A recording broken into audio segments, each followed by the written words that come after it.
Assalamualaikum warahmatullahi wabarakatuh. Alhamdulillah rabbil alamin wassalatu wassalamu ala asyrafil anbiya wal mursalin sayyidina Muhammad wa ala alihi washabbihi ajmain.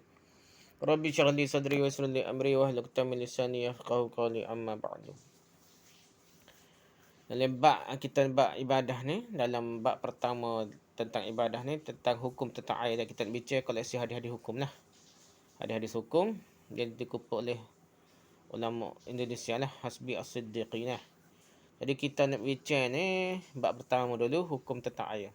Okay, masalah pertama, air dan manfaat kegunaannya. An Abi Hurairah radhiyallahu anhu qala Rasulullah sallallahu alaihi wasallam, Allahumma tahhirni bil thalji wal bardi wal ma'il barid. Rawahu Muslim.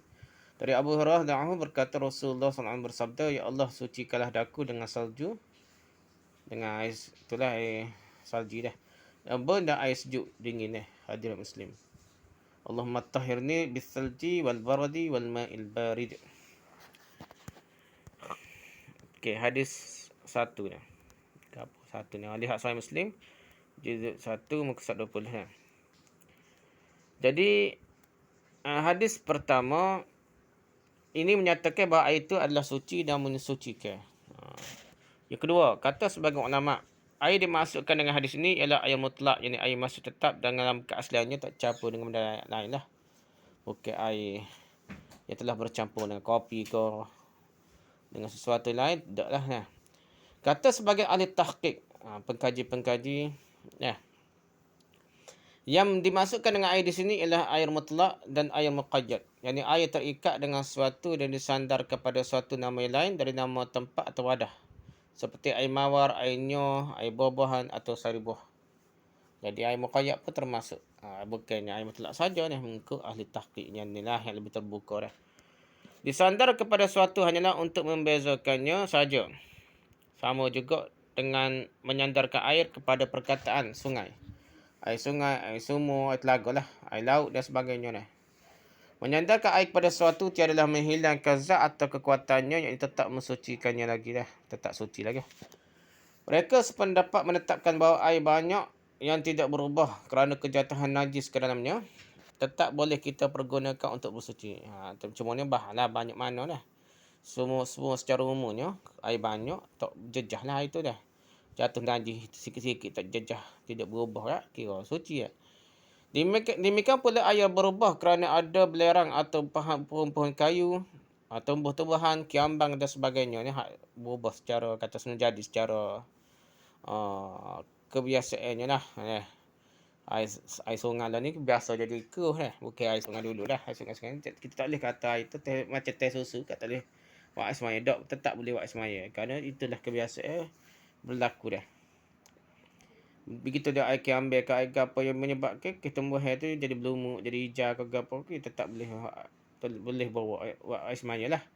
Air yang melalui tanah bergaram dah, kuasa bergaram banyak, macam laut ke apa dah, ataupun tanah kuasa bergaram, maka boleh lagi lah guna. Maka perubahan bau dan warnanya tidaklah menghilangkan kesuciannya dan tiadalah menghilangkan kekuatannya untuk suci, untuk ambil semaya ke apa, boleh lah. Yang ini tetap mensucikannya lagi.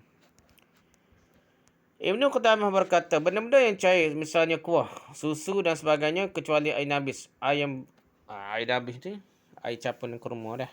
Air yang beragi ke apa dah, tak dapat mensucikan kerana Allah hanya menetapkan kuatan mensucikan itu pada air sahaja. Dan air mudhaf, ini air disandar kepada suatu nama lain lah, yang kita tidak boleh bersuci dengannya, ada 3 macam. Pertama, air diperas dengan benda-benda yang suci seperti air mawar, air cengkeh, air akar kayu yang dipotong dah. Yang kedua, air bercampur dengan benda yang suci dan telah berubah namanya kerana percampuran itu, seperti telah menjadi air kuah, air teh, kopi dan sebagainya. Yang ketiga, air telah dipakai untuk memasak sesuatu, merebus pisang dan sebagainya. Ada perbahasan lah. Semua ulama menetapkan bahawa kita tidak boleh bersuci dengan air tersebut. Hanya Ibn Abi Layla dan Al-Asam yang membolehkan bersuci dengan air perasan buah-buahan yang suci. Dah gitulah. Orang lain semua kata tak boleh. Air mawar, air kayu ke tak boleh dah. Air kopi, air teh dah. Air buah pisang ke apa dah. Air bercampur dengan benda yang suci yang belum berubah namanya, lantaran percampuran itu dipersisihkan hukumnya oleh para ulama. Dia campur tapi tak berubah lagi. Nama tak panggil air lain lah. Malik Asy-Syafi'i dan Ishaq bin Rahawayh tidak membolehkan kita bersuci dengan air itu. Abu Hanifah dan Ahmad dalam salah satu penjelasan yang membolehkan kita bersuci dengan air tersebut. Air disandar kepada tempat mudhaf. Boleh kita pakai buat bersuci. Seperti air disandar kepada sungai. Air sungai, air laut dan sebagainya. Air berubah kerana benda yang suci yang tidak dapat dihindarkan daripadanya. Maksudnya air sungai ke air apa kau dah. Air kolam jadi hijau kau jadi air teh susu kau. Seperti air yang berkiambang ya, pokok kiambang lumut apa. Kita dibolehkan bersuci dengannya walaupun telah berubah warnanya, rasanya dan baunya sekalipun. Air berubah dengan benda yang sama sifatnya dengan air tetapi suci mensucikan seperti tanah. Maka perubahannya itu tidaklah menghilangkan kesuciannya dan kekuatannya. Macam air teh susu kita Sungai Kelantan ni boleh lagi lah. Kerana tanah kan. Demikian juga tetap suci air yang dicampurkan ke dalamnya seumpama kapur barus. Kayu cendana dan sebagainya boleh dah. Kapur barus bagi buat mandi mayat ke apa boleh lah. Begitu pula halnya air bercampur dengan minyak pun boleh lagi buat semayang. Air berubah lantaran telah lama tergenang lah. Tergenang maksudnya duduk lama lah. Sekat lah. Dan tak ada sesuatu pun yang mengubahnya. Tetaplah suci mensucikan. Air terjemur matahari suci mensucikan. Kita tidak makruh memakainya. Walaupun ulama Syafi'iyah memakruhkannya lah. Adalah Imam Syafi'i apa. Tapi secara umum termasuk Imam Nawawi pekritik pendapat tu lah. Yang ketiga diberitakan oleh An-Nasa'i dan Ibn Khuzaimah bahawasanya Nabi SAW pernah mandi dengan air diisi dengan bejana bekas dipakai buat mengadu tepung ni. Ada tepung tiba-tiba berbahaya situ buat mandi wajib ke apa gitulah dah. Air telah dirubah namanya oleh benda suci, tidak lagi mensucikan, hanya suci saja. Kerana itu air ini tidak dapat dipakai buat bersuci macam air teh, air susu ke apalah. Air kopi ya. Tentang hal air nabis, air sari buah yang beragi dah.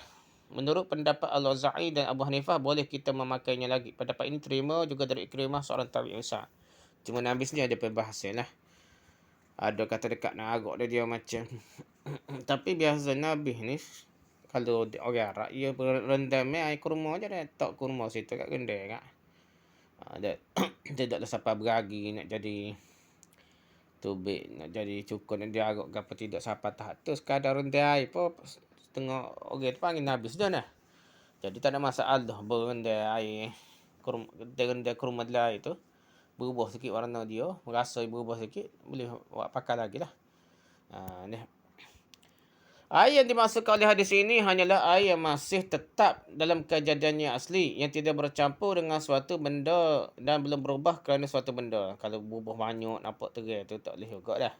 Para ulama berkata air yang bernama air, baik air sungai, air sumur, air hujan dan lainnya, semuanya suci menyucikan. Kecuali ada nas yang terang tegas menyatakan ketidaksuciannya. Begitu juga segala sesuatu dihukum halal dan suci selagi tidak ada nas dari kitab dan sunnah yang menghukumkannya haram dan najis. Yang ambil kaedah asal dah. Jika diperhatikan makna hadis ini, nyatalah bahawa air yang dimaksudkan adalah segala macam air. Termasuk air muqayyad ataupun air mudhaf. Air yang disandar kepada benda lain lah. Ini disamakan dengan air mutlak lagi kerana mengingatkan bahawa air tersebut berasal dari air turunkan oleh Allah jua. Air mawar, air sedapan pohon kayu, air bercampur dengan benda-benda yang suci yang tidak menghilangkan zatnya dan masih tetap bernama air, tetap dalam pengertian hadis di atas lagi masih suci lagi lah. Tidak demikian dengan santai, tidak boleh disebut sebagai air lagi. Santai tidaklah, memang jelas dah. Tegasnya kita boleh bertaharah dengan air diperas dari air buah-buahan, air mawar dan air kelapa. Hakikatnya air-air tersebut adalah air yang turun dari langit jua, dihisapkan ke bumi, dari bumi dihisap oleh pohon kelapa, kemudian menjadi air kelapa sudah melalui berapa proses. Ni pendapat dia lah, tapi kita tak khilaf lah dia. Kita kiranya kalau parut boleh dah, ataupun air yang kita tengok tu air serupa air asar dah.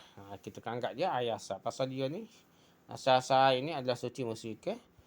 Apabila terpaksa benar tukar nama lain dah bukan air asar tu, barulah kita kira tak boleh bersuci lah. Tentang hal air musyammas ni, air terjemur matahari dalam bejana, tidak ada hadis, walaupun hadis yang dhaif yang menyatakan kemakruhan kita memakainya. Hadis yang ada tu hadis palsu dah. Kerana itu kita tidak dapat memakruhkan orang yang memakai air terjemur matahari dalam bejana besi berdasarkan ketetapan syarak. Kita boleh kata agama sungguh lah. Walaupun ada pendapat Imam Syafi'i ke apa, payah. Kalau tidak ada dalil. Jadi sekadar Imam Nawawi petolak pendapat tu yang kiranya kalau bahaya je. Kalau tak bahaya kan tak apalah. Ringkasnya, air dibolehkan untuk berwuduk dan mandi ialah pertama air mutlak. Yang kedua, air buah-buahan yang suci seperti air kelapa, air jeruk dan lain-lainnya. Pendapat ni lah. Pendapat muhakkik Imam Syaukani lah. Pala boh kali dah. Yang tiga, air bercampur dengan benda yang suci dan zat dari air itu tidak berubah. Ini penting kalau kita tengok lebih kurang air biasa tak? Walaupun air panggil buah. Tapi macam air biasa tengok jernih boleh lah dah. Air bercampur dengan benda yang suci dan zat dari air yang tidak berubah. Campur dengan benda lain tapi masih kita kira air lagi dah. Para fuqaha telah membahas soal air dengan panjang lebar. Di sini kita terangkan, kami terangkan sekadar yang diperolehi dari hadis-hadis saja. Dalam urusan air ini kita hanya memperolehi 7 buah hadis, iaitu yang menegaskan bahawa air laut suci mensucikan. Tu ada hadis lah. Yang kedua, yang menegaskan bahawa air adalah suci mensucikan, tidak dinajiskan oleh satu, maksudnya payah. Asal-asal air ni kira boleh guna air semaya kecuali terai-meterai dah. Tak boleh guna dah.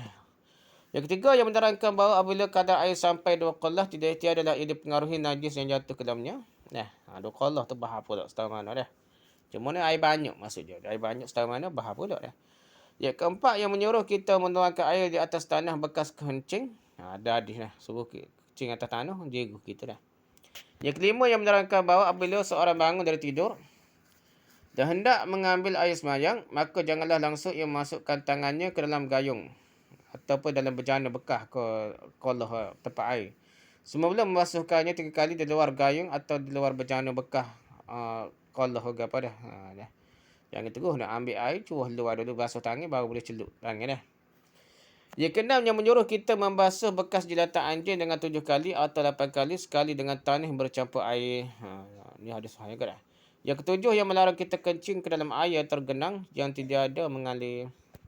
Inilah 7 buah hadis yang menjadi pokok ijtihad para mujtahidin dalam urusan air, yang banyak menimbulkan berbagai-bagai pendapat. Satu persatu dari hadis yang 7 ini akan kita bahaskan nanti. Rujuk Al-Muntaqa lah. Dan Rawdatun Nadiyah, Al-Mughni, Al-Muhalla dan Al-Muharrar. Muharrar ni asalnya mazhab kita tak? Tak apalah. Okey, seterusnya masalah air laut. An Abi Hurairah radhiyallahu anhu qala Rasulullah sallallahu alaihi wasallam huwa at-tahuru ma'uhu al-hallu maitatuhu. Rawahu Ahmad wa Abu Daud, An-Nasa'i wa Tirmizi wa Ibnu Majah. Dari Abu Hurairah radhiyallahu ia berkata Rasulullah SAW bersabda, dia yakni air laut itu suci mensucikan dan bangkai binatangnya halal dimakan. Hadis Ahmad, Abu Daud, An-Nasa'i, Tirmizi dan Ibnu Majah. Wa at-tahuru ma'uhu al-hallu maitatuhu. Hadis jadi hadis Rujuk Al-Muntaqa juz 1 muka 4 dah. Jadi hadis di atas juga diriwayatkan oleh Ibn Jarud dalam Muntaqa, Al-Hakim dalam Mustadrak dan Ad-Darqutni dalam As-Sunan. At-Tirmizi dan Ibnu Khuzaimah mensahihkannya, demikian pula Ibnu Muzir, Ibnu Mandah dan Al-Baghawi mengakui kesahihannya. Asbabul wurud, sebab-sebab turunnya hadis tersebut di atas adalah sebagaimana berikut. Pada satu hari seorang lelaki pelaut yakni Abdullah Al-Mudhi Al-Iraqi datang kepada Rasulullah menanyakan tentang hal air laut. Katanya, ya Rasulullah, kami selalu berlayar dan kerap kali kami membawa sedikit air sahaja. Maka bolehkah kami bersuci dengan air laut? Pertanyaan ini jawab Rasulullah dengan menyatakan bahawa air laut suci menyucikan, boleh dipakai untuk bersuci, untuk wuduk dan mandi, dan segala binatang laut halal dimakan. Seluruh imam fiqh yang kenamaan berpegang pada hadis ini dan menetapkan hukumlah berdasarkan hadis ini bahawa air laut suci menyucikan. Ibnu Mulaqi dalam kitabnya Al-Badrul Munir menyatakan hadis ini menyatakan kebolehan bersuci dengan air laut. Semua ulama Islam berpendapat sedemikian. Semua kata boleh ambil semaya dengan laut walaupun masing gagal pada. Selain dari Ibnu Umar dan Ibnu Ammar di antara sahabat-sahabat radhiyallahu anhu, Sa'id Musayyib di antara tabi'in, Ibnu Abdul Bar di antara para mujtahidin. Bila-bila ini berpendapat tidak boleh seorang bersuci dengan laut. Ada juga kata tak boleh dah. Tahulah tak boleh pakai lah. Kira-kira walaupun orang Ibnu Umar, Ibnu Ammar ni. Ataupun Sa'ad Ibn Sayyab ni tabib besar ni dah. Ibn Abdul Bar ni. Mustahidinya hebat juga dah. Dia kata tak boleh guna air laut. Tak boleh. Tak ada lah kira-kira ni. Pendapat yang terpencil dah. Yang ketiga, petunjuk hadis ni jelas dan nyata sekali. Sedikit pun tidak ada kesamaran. Kerananya berpendapat empat ahli ini ditolak sama sekali. Walaupun dia Tok Guru besar. Tok Wali ke apa kita kata. Tapi jali jelas sangat dah. Lantaran jelas berlawanan dengan hadis sahih tersebut. Pendapat ulama hebat setamanya. Kalau bertengah dalil, kita tak boleh pakai dah. Mungkin beliau-beliau itu berpendapat demikian lantaran hadis ni tidak sampai kepadanya. Mungkin dia ta'wil dah. Kemudian ketahuilah bahawa segala hadis yang menunjuk kepada tidak boleh kita bersuci dengan laut tidak ada yang sahih yang dapat melawan riwayat Abu Hurairah radhiyallahu ini yang sangat sahih dah. Jadi ada hadis lain kata tak boleh tu, tak boleh pakai lah. Dhaif belaka dah. Rujuk al-Muntaqa Naulul Autar syarah Muntaqa ni. Rasulullah Islam syarah Bulughul Maram. Nah. Okey, masalah ketiga. Air yang kena najis. An Abi Sa'id Al-Khudri radhiyallahu anhu qala Rasulullah sallallahu alaihi wasallam al-ma'u tahurun la yunajjisuhu syai'un. Rawahu Ahmad wa Abu Daud wa Tirmizi. Dari Abu Sa'id Al-Khudri radhiyallahu anhu berkata Rasulullah sallallahu alaihi wasallam bersabda bahwasanya air itu tidaklah dinajiskannya oleh suatu. Dari Ahmad, An-Nasi, Abu Daud dan At-Tirmizi. Al-ma'u tahurun la yunajjisuhu syai'un. Al-ma'u tahurun la yunajjisuhu syai'un. Hadis rujuk al-Muttaqi juz 1 sampai 14. Itulah hadis pertama dah. Hadis yang kedua pula An Abi Umamah al-Bahili radhiyallahu anhu qala an-nabiy sallallahu alaihi wasallam innal ma'a la yunajjisuhu syai'un illa ma ghalaba ala rihi wa ta'mihi wa launihi rawahu Ibnu Majah. Dari Abu Umamah al-Bahili radhiyallahu anhu berkata Rasulullah sallallahu alaihi wasallam bersabda bahwasanya air itu tiadalah dinajiskannya oleh sesuatu melainkan oleh dapat mengubahkan baunya atau rasanya atau warnanya. Hadis riwayat Ibnu Majah. Innal ma'a la yunajjisuhu syai'un illa ma qalaba 'ala rihi wa ta'mihi wa launihi. Innal ma'a la yunajjisuhu syai'un illa ma qalaba 'ala rihi wa ta'mihi wa launihi. Rujuk Bulughul Maram hadis ketiga. Hadis ketiga tersebut disahihkan oleh Ahmad Ibn Ma'in Al-Hakim dan Ibn Hazm. Kata Tirmizi hadis ini hasan. Asbabul wurud, sebab-sebab turunnya hadis ini adalah sebagaimana berikut. Pada suatu hari seorang lelaki bertanya kepada Rasul tentang air sumur Badu'ah. Sebuah nama sumur telaga yang menurut Abu Daud hanyalah 6 hasta lebarnya. Lebar 6 hasta. Kedeba dah hasta ya. Dan dalam air di ketika musim kering hingga lutut sahaja dah. Selalu dicampakkan orang ke dalamnya, percehiklah daging anjing dan benda-benda busuk pun bakal campak dalam telaga tu dah. Katanya, bolehkah kami bersuci dengan air sumur Badu'ah? Air telaga Badu'ah tu lah. Ya Rasulullah, Nabi SAW menjawab dengan perkataannya bahawasanya air tidaklah dinajiskan oleh sesuatu. Yang sesuatu tidak mengubah baunya atau rasanya atau warnanya tetap dikira suci lah. Menyatakan bahawasanya air itu tetap suci menyucikan walaupun telah ditipai najis sedikit air itu ataupun banyak, tak ada perbezaan selama mana belum berubah lagi salah satu sifatnya yang tiga, iaitu baunya, rasanya dan warnanya. Nah. Kalau tak berubah bau, suci. Kalau tak berubah rasa, suci. Kalau tak berubah warna, suci lah. Gitu. Hadis keempat, menurut pentahqiqan Imam Ibn Abi Hatim bahawa hadis yang diriwayatkan oleh Ibn Majah ini dhaif, lemah. Ada kata lemah lah. Ada kata lemah hadis ni. Hadis hadis keempat ni hadis riwayat Ibn Majah ni yang kata lemah ni. Hadis ketiga tu kuat dah. Tak dapat jadikan hujah. Didaifkannya hadis ini adalah kerana kurang syaratnya untuk dapat dipandang sebagai sahih atau hasan pun tak apa dah. Salah seorang perawi yang menjadi pertalian sanadnya bernama Rashidin Ibn Sa'ad sangat bersifat lalai, kurang waspada. Waham ni. Macam ada tambah lah belakang dah. An-Nawawi berkata telah sepakat para ulama hadis menetapkan bahawa perkataan melainkan oleh yang dapat mengubah bau atau rasanya atau warnanya dhaif jiddan. Tambah itu dhaif jiddan. Yang menyampaikan perkataan itu kepada kita mungkin yang syarah, yang tambah ayat sendiri ni. Bahagian tasarruf perawi mungkin. Bahagian pertama dari hadis ni sesuai dengan hadis-hadis yang telah lalu. Hadis atas tu walaupun dia perawi kuatlah. Hak tambah melainkan oleh yang dapat mengubah bau atau rasanya atau warnanya, ini tambahan yang dhaif jiddan ni. Sangat lemah ni. Menyatakan bahawasanya air menjadi najis jika najis yang jatuh ke dalamnya dapat mengubah salah satu dari 3 sifat air, iaitu bau, rasa dan warna. Kata Ibn al-Munzir, para ulama menetapkan secara ijma' bahawa air menjadi najis baik banyak apalagi sedikit. Jika salah satu daripada sifatnya, yakni baunya, rasanya dan warnanya telah berubah oleh kerana kejatuhan najis. Ijma' ulama ini dinukilkan oleh Al-Mahdi dalam kitabnya Al-Bahar dan oleh Ibn al-Malaqi. Ibn al-Malaqi tak guru pada Ibn Hajar. Ahli ijtihad merasaikan faham tentang hukum air yang kena najis yang tiada berubah salah satu sifatnya. Malik ulama Zahiriyah dan Ahmad dalam salah satu riwayatnya, segolongan pengikutnya Al-Qasim bin Ibrahim, Yahya bin Hamzah dan segolongan dari ahli bait dari keturunan Rasul berpendapat bahawa air kejatuhan najis yang tiada berubah salah satu sifatnya tetap suci walaupun air itu hanya sedikit. Ni ramai juga ni. Malik Zahiriyah. Gitulah.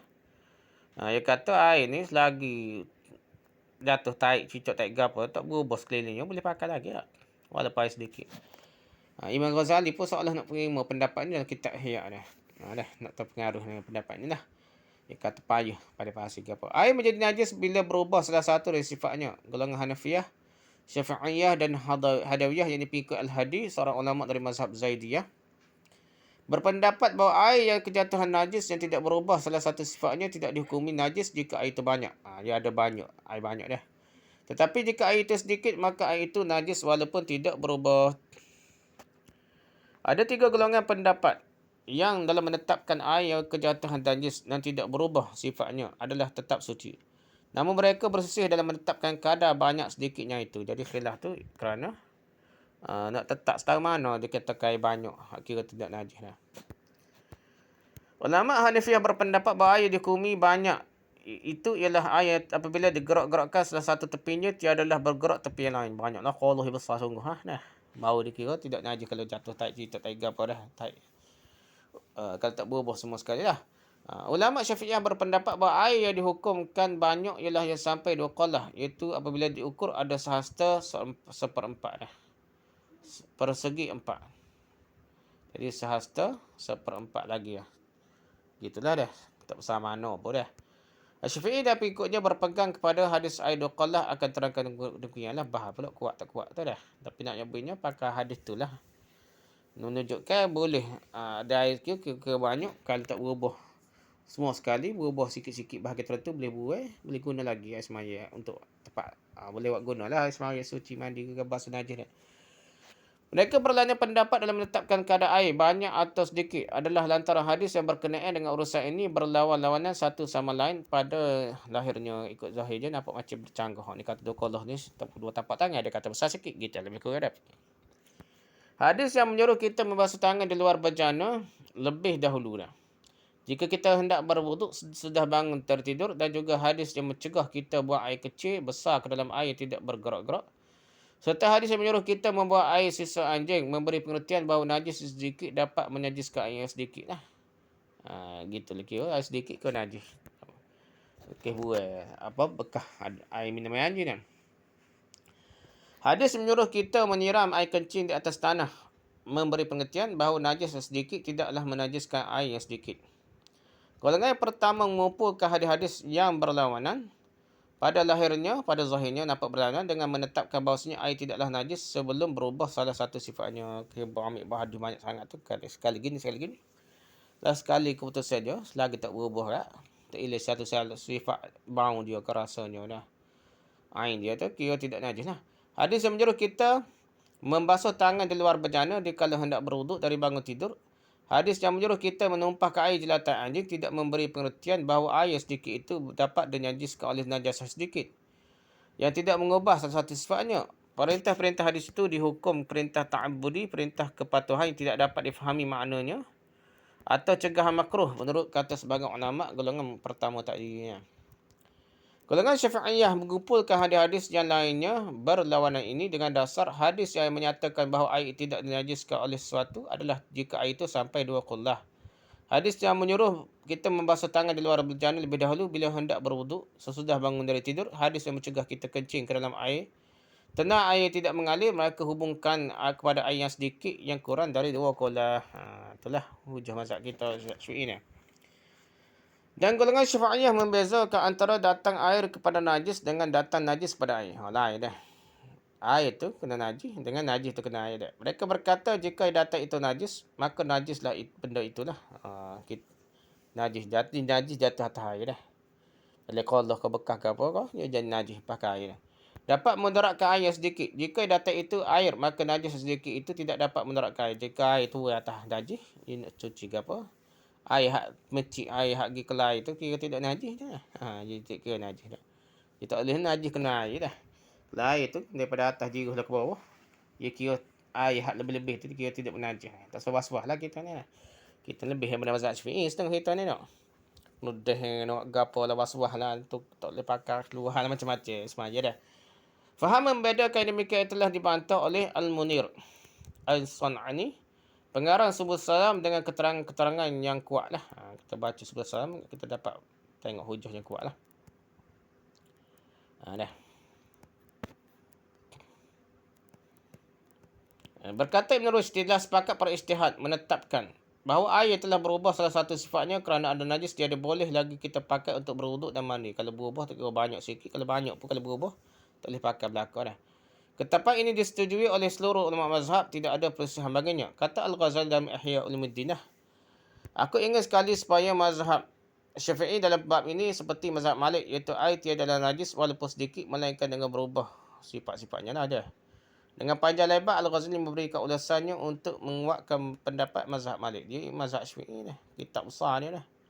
Al-Wasi', Al-Basit, Al-Wajiz dah. Dah dia syarah pula kitab-kitab dia tu jadi pendapat mazhab dah. Tapi dia sendiri nak pangkal mazhab Malik dalam bab air ni. Kata Ibnu Daqiq al-Aid dalam kitab Al-Imam, pendapat Malik dalam masalah ini adalah salah satu dari pendapat Imam Ahmad yang telah dikuatkan oleh sebahagian rakan-rakannya ulama-ulama mazhabnya dan diteguhkan oleh seorang ulama besar dalam mazhab Syafi'iyah, iaitu Al-Qadi Abdul Hasan Ar-Ruyani. Jadi ada ulama mazhab Syafi'i pakarnya air tak najis kecuali berubah sifat dan rasanya. Sedikit setama apa kata berubah tak najis dah. Itu pendapat Al-Qadi Abdul Hasan Ar-Ruyani. Ada kitab-kitab fiqh mazhab Syafi'i itu, inilah Ar-Ruyani ni.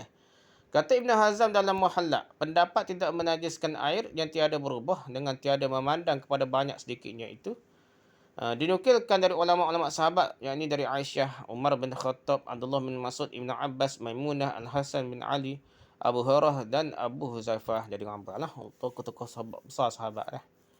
Kalau tak cara ke banyak sikit, selagi tak berubah sifat ni air dia, air sedikit pun tidak ada najis. Juga dinukulkan dari Al-Waswad Ibn Yazid, Ibn Abi Layla, Sa'id bin Jubair, Sa'id bin Musayyab, Mujahid, Ikrimah, Al-Qasim bin Muhammad, Al-Hasan Al-Bisri dan lainnya dari golongan tabi'in. Kerana jika taklid dibolehkan, maka bertaklid kepada ulama-ulama sahabat dan ulama-ulama tabi'in yang tersebut ini jauh lebih utama daripada taklid pada Imam Abu Hanifah, Malik dan Syafi'i. Kalau kita nak taklid atau guru besar lagi pada 4 mazhab. Nah, kalau kira dah. Jadi amallah ulama kata berubah tak kira. Kalau berubah banyak sikit tak berubah tak suci lagi. Kalau banyak berubah najis. Gitulah. Yang ketiga, pendapat yang benar atau yang dekat kepada kebenaran ialah pendapat Malik dan yang sepaham dengannya. Pendapat ini dikuatkan oleh segolongan Ahlul Bait dan telah dipilih oleh Syarfuddin dari golongan mutakhirin Ahlul Bait ini. Tak tahulah mazhab Syiah ahli mutakhirin. Tak apalah kitanya. Dapat kita tegaskan bahawa biarpun hadis ini dihukumkan dhaif kerana telah terjadi ijma', namun ijma' para ahli ijtihad mewujudkan bahawa ba'da hadis ini sahih. Gitulah di segi makna dia. Maka yang menjadi pegang kita untuk menetapkan bahawa ayat telah diubah oleh najis tidak boleh dipakai lagi ialah ijma', bukannya hadis yang lemah sanadnya ini. Dan ijma' ni lebih besar, lebih kuat daripada hadis yang sanadnya lemah ni. Bahawasanya air bercampur dengan benda yang suci, jika percampuran itu menimbulkan nama lain dari nama mutlaknya, maka air itu tiada dapat lagi dipergunakan untuk bersuci, untuk berwuduk dan mandi wajib ke apa dah, ataupun untuk menghilangkan najis tak boleh lah. Hanya suci saja, tetapi jika pencampuran itu belum lagi mengubah nama air mutlak, yakni masih tetap dikatakan air lagi, tetaplah dihukumkannya suci dan mencucikan. Jadi tak sewa-sewa. Kalau dia ada mazhab kita apa, kalau kita kata cukup tak cukup 2 kolah, kata cukup 2 kolah, kita anggap cukup. Pasal air itu asal suci lah. Ya asal-asalnya kena ambil asal dah. Air tu suci mensucikan. Hak timbul khilaf ni. Banyak mana baru kira najis. Jadi kita kiranya tetap suci lah selagi tak yakin. Nah, diberitakan oleh Nasai dan Ibn Khuzamah bahasanya Rasul pernah mandi bersama Maimunah dengan air yang diisi ke dalam suatu tempat adunan tepung yang besar. Jadi bekah tepung tu, adunan tepung tu, nak basuh tu, ada air duduk situ je lah. Air duduk situ tu, dalam bekah adunan tepung tu. Dan you ambil dah tepung sudah ada, tapi bekah tu adalah kesel-kesel tepung ni. Jadi ya tak situ lepas awak mandi pun boleh Nabi dah tidak kira tak jadi air mutlak ke apa tak. Nabi awak ambil asmai awak mandilah, awak mandi juga dah. Setakat itulah perbincangan kita sambung pula masalah keempat. Wallahu alam. Subhanakallahumma hamdika subhanakallahumma hamdika asyhadu an la ilaha illa anta astaghfiruka wa atubu ilaik. Assalamualaikum warahmatullahi wabarakatuh.